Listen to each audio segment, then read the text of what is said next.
este Día de la Solidaridad Internacional de los Trabajadores, como decidieron y definieron en su reunión que celebraron los sindicalistas hace 128 años en París, un 1 de mayo, y como siempre queremos celebrar manteniendo la esencia de los valores con los que se estableció, como día reivindicativo, como día solidario y como día festivo. Un 1 de mayo que para la USO tiene una especial singularidad por ser la primera vez que celebramos un acto confederal fuera de la capital de España y a la vez una especial importancia por el momento tan trascendente en que se produce. Hacerlo en este Oviedo, capital del Principado, es en primer término por querer expresar como USO nuestro agradecimiento y reconocimiento a esta tierra y a sus gentes que tanto aporte como han hecho por la dignificación del trabajo y del ser humano como parte fundamental del mismo y no como mera herramienta o mera mercancía del trabajo. Y hacerlo en una tierra que ha forjado una innegable nómina de hombres y mujeres entregados y comprometidos con el movimiento sindical y, por tanto, con el labrar un futuro más próspero y justo, no solo para sí y los suyos, sino que han irradiado desde los sectores más combativos, como la minería o la siderurgia, a todos los otros sectores y a todos los trabajadores, por tanto, del resto de España.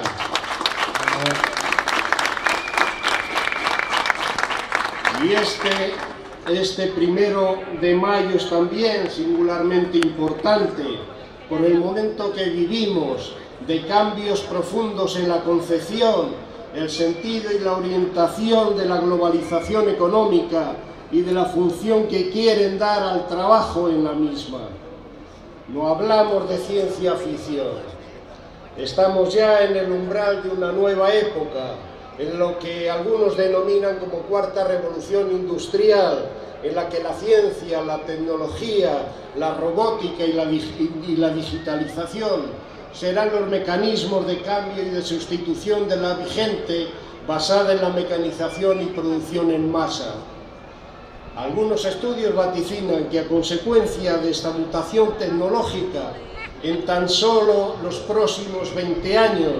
la mitad de los empleos existentes hoy dejarán de existir y aunque surjan nuevos, sin duda conllevará profundos y tremendos impactos sociales y económicos. Y durante los últimos años quienes detentan realmente el poder han ido allanando el camino, aprovechando la crisis, en principio financiera y seguidamente también económica y social, para degradar los derechos laborales y sociales, acrecentar las desigualdades y el desempleo y para acumular la riqueza que entre todos producimos tan solo en las manos de unos pocos privilegiados. Las empresas multinacionales están proliferando la descentralización productiva a través de las cadenas mundiales de suministros que actualmente gestionan ya el 60% del comercio mundial. Cadenas que no son otra cosa que contratas y subcontratas que utilizan a base de ir explotando progresivamente y con mayor intensidad los eslabones base de la pirámide. Por eso, porque es un sistema perverso, hay que mandar a hacer puñetas este modelo de globalización económica basado en la denegación de los derechos humanos y laborales, los bajos salarios, la falta de protección social, la economía especulativa y sumergida, el trabajo precario e inseguro, cuando no, trabajo infantil o trabajo esclavo.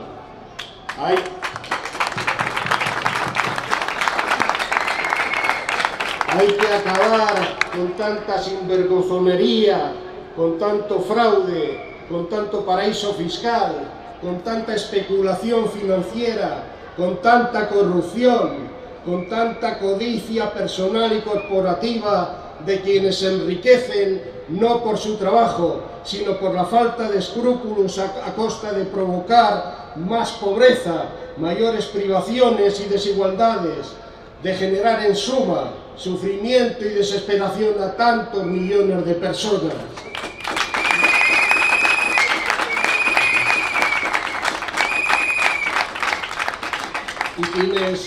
Y quienes pudieran reconducir esta amorfa globalización, el G20, que ostenta prácticamente el 90% del Producto Interior Bruto Mundial, o las instituciones político-financieras internacionales, estén en la oratoria, pero no en la acción, por ser en la práctica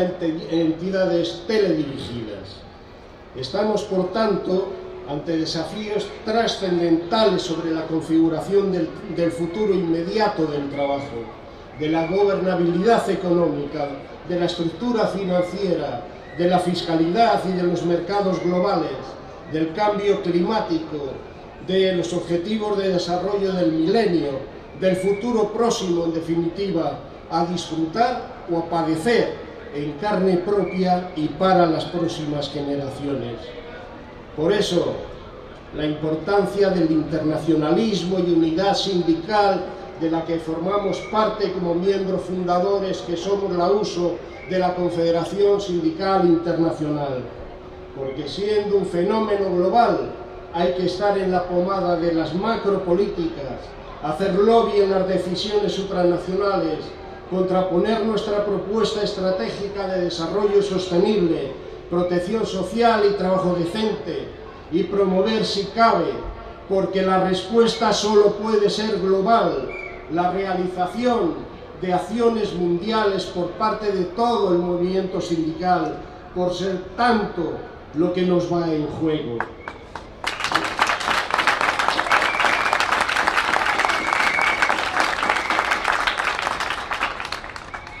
Las políticas de paz y seguridad de la Unión Europea tampoco han acertado a preservar los derechos humanos de millones de trabajadores y ciudadanos siquiera a las puertas de Europa. La horrible guerra de Siria y los ataques del Daesh son causa directa de muerte, destrucción, desplazamientos y migraciones forzadas. Como tenemos también que bregar en el ámbito europeo, tras los destrozos provocados por las políticas que los tecnócratas llaman de austeridad, reforma y ajustes, cuando lo que son realmente son duros y puros recortes y rejones sobre las mayorías sociales trabajadoras, sus empleos, sus pensiones, sus derechos, sus retribuciones y, en definitiva, sobre el modelo social europeo y su proyección hacia el estado del bienestar. En una década han dejado a Europa como un erial. Por salvar y dar satisfacción a la banca y a los mercados, han provocado enormes fracturas y divisiones sociales y políticas, con el enorme deterioro de las condiciones de vida y de trabajo, con la crisis de los refugiados, con el Brexit, con los acuerdos comerciales sin cláusulas de protección social y laboral, con el aumento de la xenofobia y los nacionalismos, conllevando una gran desafección ciudadana que va a costar mucho restañar todo ello. Nos merecemos una unión mejor, más cohesionada, más equitativa, con una mejora significativa de los derechos y la legislación laboral y social europea, más solidaria y más justa. Por ello, como USO y con la Confederación Europea de Sindicatos, reivindicamos volver a poner en pie la Europa social, basada en condiciones de trabajo dignas, con protección social y servicios públicos eficaces y satisfactorios, con inversiones en la economía social, con regulación de la economía digital, con la persecución del fraude fiscal, con inversión en el desarrollo sostenible, con el fomento de la negociación colectiva, con incrementos significativos de las rentas salariales y con medidas de transición justa en la transformación industrial necesaria para combatir el cambio climático que garanticen el bienestar de las generaciones presentes y futuras.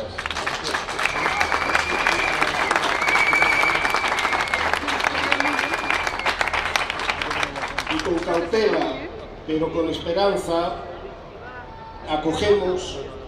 el que la Unión Europea lance por fin el pilar europeo de derechos sociales, con todo lo que puede significar de cambio de rumbo de las políticas hacia la unión que queremos los trabajadores y los sindicatos también europeos, basado en la cooperación, la solidaridad y la justicia social. Y en este 1 de mayo, cambiando ya el ámbito nacional,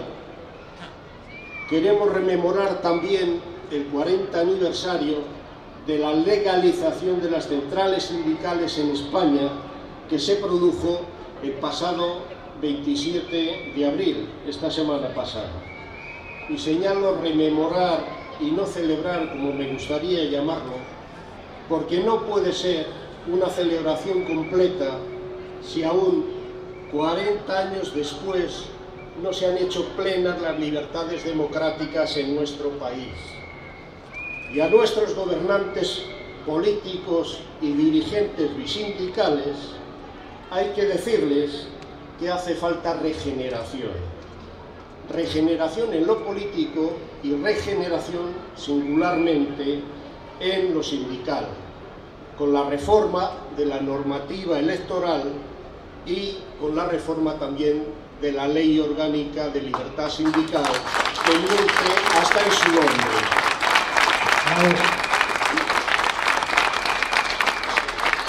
Y no se trata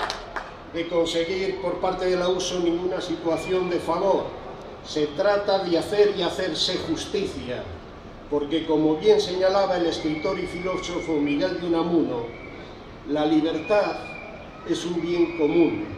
y mientras no participen todos de ella, no serán libres los que se creen tales. Y con la misma contundencia y razón moral, demandamos igualmente que se restituyan cuantas tropelías se cometieron bajo la excusa de la crisis sobre el empleo y el trabajo, sobre las retribuciones y rentas salariales y sobre la cobertura y amparo social. Porque no es ni tanto ni tan bueno como dicen quienes se les llena la boca de lo bien que va la creación de empleo.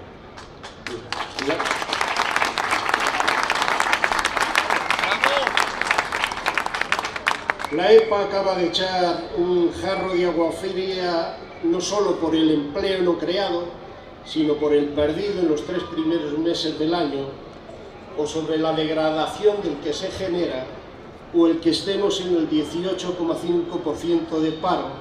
después de que más de 1 millón de españoles hayan tenido que marcharse al extranjero en este periodo para poder comer trabajando, al contrario de lo que algunos hacen a costa de las arcas públicas.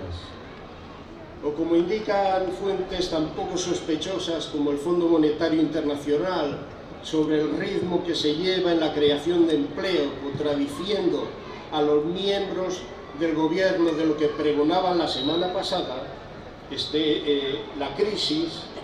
persistirá hasta el 2031,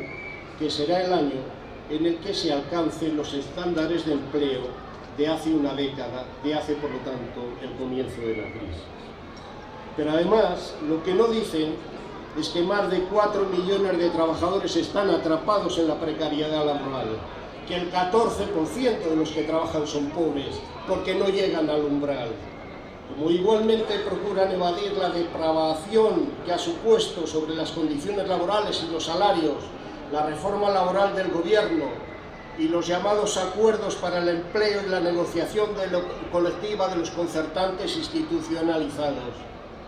¿A quiénes han beneficiado ambos? ¿A los trabajadores? Rotundamente no. Más de 3/4 partes de las empresas han triplicado durante el último año sus beneficios. Por el contrario, en los últimos 5 años ha habido una devaluación salarial en torno a un 15%. Eso de media, pero no igual para todos, porque los directivos del IBEX, por ejemplo, lejos de bajar sus emolumentos, los han incrementado en un 14%. Claro que los pobres tienen de sueldo medio tan solo 116 veces más que el de la media de sus empleados, y eso que no son los peores sueldos de España.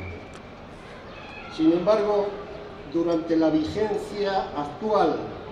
de 3 años de ese Acuerdo para el Empleo y la Negociación Colectiva del 2015-2017 de COE, PYME, comisiones y UGT, mientras el Producto Interior Bruto se ha incrementado en el 9% en estos 3 años, en este mismo periodo, en el 2015, el incremento salarial fue del 0,74%. Es que el año pasado, en 2016, hubo un descenso de los costes salariales del 0,8%. Y ahora asistimos a la comedia de siempre del tira y afloja de unas décimas de punto en la banda salarial para el 2017, porque el resto del acuerdo es papel mojado. Por lo tanto, para la USO, lo que queremos es, y decimos a esos concertantes, mejorar significativamente los salarios. ¿Qué es lo que hay que hacer? Es dignificar el trabajo y lo que el mismo conlleva de desarrollo integral del ser humano. Conlleva a sí mismo.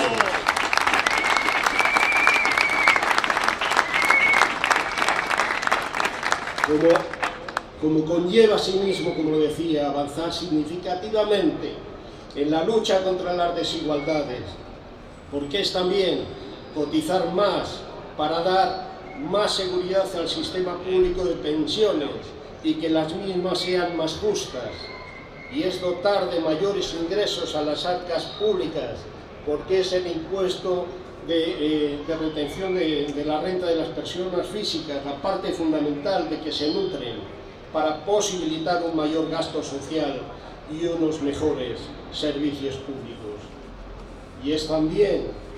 una potente herramienta para activar la economía,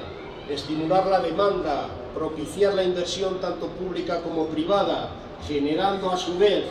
un crecimiento sostenible y haciendo un círculo permanente para irradiar bienestar al conjunto de la ciudadanía. Más empleo y de más calidad es lo que queremos y es lo que necesitamos. Participamos intensamente en el progreso económico y queremos que corresponda en su justa medida al alza de las retribuciones y a la satisfacción de las necesidades sociales. Por todo ello, compañeros y compañeras, nuestro llamamiento a la ofensiva por los salarios, por el empleo digno y por la justicia social. Buen 1 de mayo, viva el 1 de mayo, viva los trabajadores.